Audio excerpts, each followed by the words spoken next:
So Ty, I wanted to He tie could. in, like sticking with the foreign policy. I wanted to talk about, all the things that are going out in the South Pacific. It seems like that's a hotspot right now for news and conflicts. But so it's tying into this whole conversation that we're already having of essentially it's China is having to fight on all these different fronts, right? So you have the issue that's going on in North Korea, where you have Kim Yo Young, which is Kim Jong Un's sister.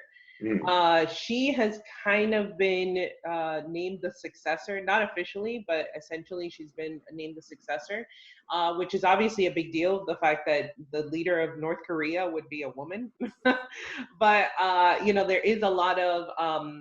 I think it was mostly just because with the recent health scare that Kim Jong Un had, it would formulate a lot of it did formulate a lot of instability as to what would happen if he actually were not the leader anymore, because obviously we do have some Well, sort of just some well, issues with probably even just incapacitated for a length of time, right? You need to have some kind of right. So that's why session. having naming his Yeah. sister now as somebody, who he has said that she has certain powers or whatever. Who knows how that's going to go in the talks with South Korea? Because supposedly North Korea is going to start up nuclear testing again. So we'll see on that end. But China is seen as a big player on this because what they're saying is that North Korea is feeling like that China will be on their side, so they may be more willing to be provocative. Do you know what I'm saying? And then you have the clashes that happened at the border over Kashmir for with India, right? Well, I'm sorry. Um, I'll back up just a little bit. yeah. So the sister of Kim Jong Un in North Korea, she made like a threat to South Korea or something. Is that what happened? She literally made a threat. I thought essentially. Well, the thing is that we don't really know. She's been working a lot behind the scenes, and Yeah. this is actually now when the first time that it reminded me honestly a lot of the Castros in Cuba, of how Raul Castro is now in charge, and it came in charge after Fidel Castro a few years ago, before he died. That Fidel Castro was essentially incapacitated, but a lot of people were wondering how it was going to change once Fidel Castro was no longer in charge and Raul Castro was in charge, if things were going to change. And essentially what they saw was that Raul Castro, it just continued on with the rule of Fidel Castro. Nothing Yeah, essentially but I'm changed. just talking there that she did make a specific threat of military action against South Korea. Yeah, so Yeah, so that's the thing. It's like she could be a very much a warmonger, and that's what I want to bring out is that this seems like a really dangerous yeah. situation, given that. Yeah. I don't think China would support an aggressive foreign policy by North Korea. I mean, China seems to want to keep North Korea under under wraps to a certain extent, like just to kind of because they if there's a blow up in the Korean Peninsula, it's going to affect China directly. So I think it's in their interest to kind of keep things uh, quiet as much as Mhm. possible there.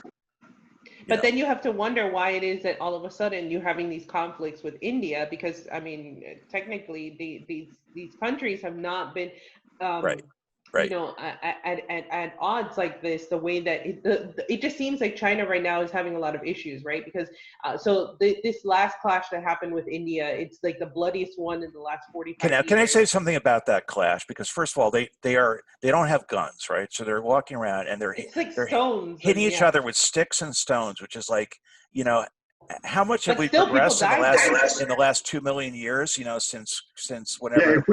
if we could actually legislate somehow, get world agreement that all wars will be conducted in hand-to-hand combat, Yeah. Right. I think that would be a good thing.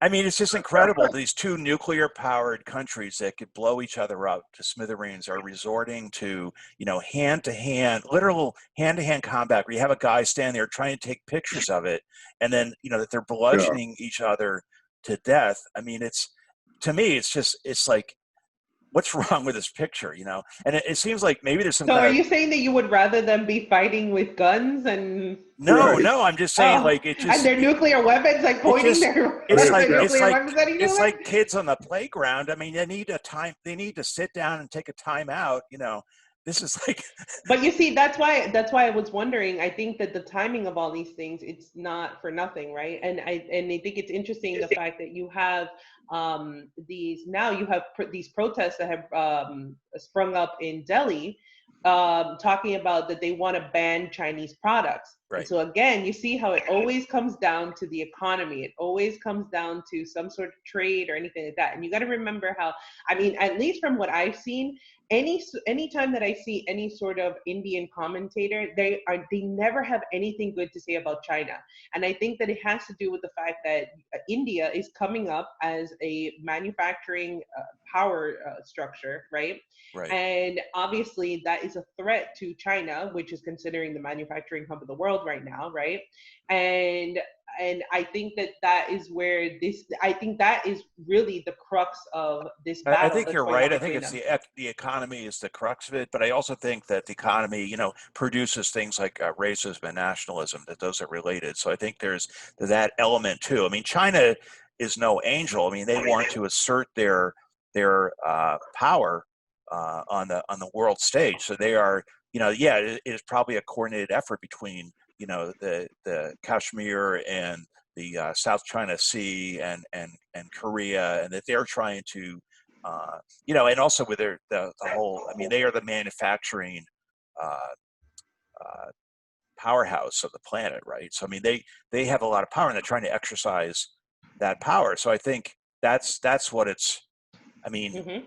you know, And then even if you want to tie it to the United States, so the way that I brought it back home, right, and I tie it to domestic policy, which is something that Tulsi always talked about, was that foreign policy is domestic policy, right? Is the fact that you have this trade war that we've been having with China for how long now, right, and these issues with Huawei, right?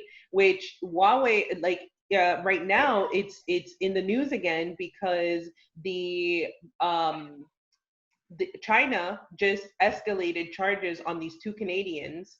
right, They put them out with spying spying, charges, right? Mhm. Because essentially the U.S. wants to extradite the one of these top executives from Huawei, which happens to be the daughter of the founder of Huawei.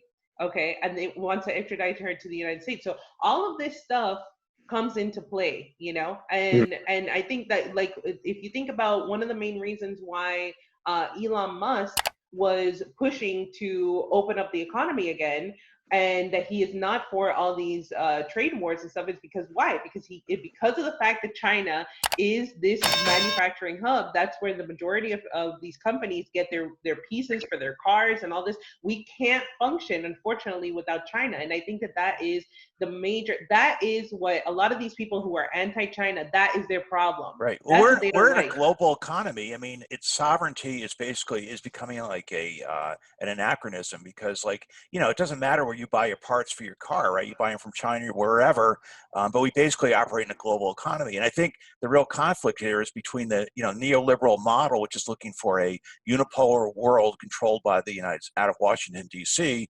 and this vision of a multipolar world, or really a global world that has multipolar, centers of manufacturing, centers of different, maybe banking or different aspects.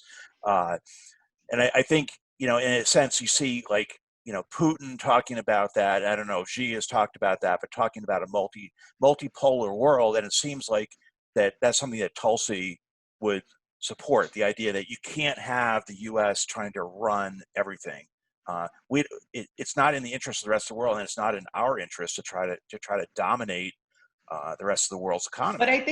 I think that's a very important conversation to have, because think about it. If we are not I don't want us to be this hegemon, because I just want us to be in control of everything. But we do have certain perks that we see as a country, as its citizenry. We do have certain perks that come with being an American. So we have to be able to balance that, right? We have to be able to, obviously not transact in a world where all we do is just, constantly go to battle with all these Right. other countries. We have to allow them to be sovereign and to exist, and all these things. But at the same time, I want to be able to have these benefits that come with having these trade deals, and the fact that technically we can travel where we want to, and just the fact that we're American citizens, we have like this Yeah, but for a lot of package people, they don't have the benefit of that. I mean, the middle I class know. has been eviscerated, and there's like, a lot of people, they're just concerned about, um, where they going to how they're going to pay their rent, and they're not thinking about, oh, I have the freedom to travel, I have the freedom, to write a letter to the editor, or I can do whatever. They're just concerned about surviving, and I think a lot more people are concerned about that now than were, uh, you know, decades ago. It's just gotten worse. So I think, people identifying with that.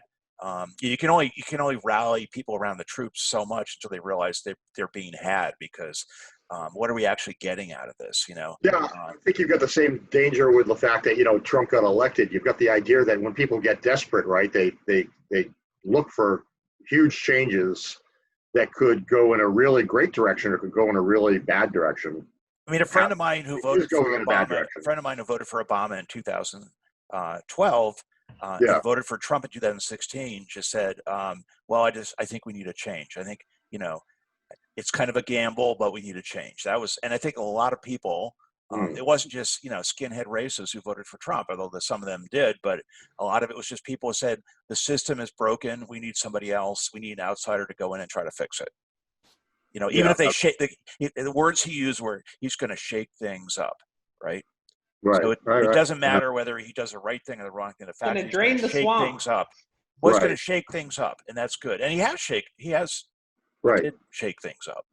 That he But a did. lot of people would do the same thing going to in an extreme left direction, right? I mean, people would be willing to now consider, some real socialist answers to things that they wouldn't have considered before. I think Yeah, even I mean, Tulsi because showed that even people on the the libertarian bent or the right would be willing to vote for a candidate who supports um, single payer health care, for instance, right, if they were going to end the wars, Yeah. if they were going to. So it's yeah, kind of like people aren't. You can't just label people, paint people in red or blue. People are a lot more nuanced about how they feel on different issues, and a lot of times, if you actually sit and talk to people, like Tulsi said, like a lot of times you talk to people, you can find you have areas of agreement with them, even though they might be, pro-life or whatever, and you're pro-choice or whatever. But there's a lot of issues you might agree on, uh, beyond that one issue. sure.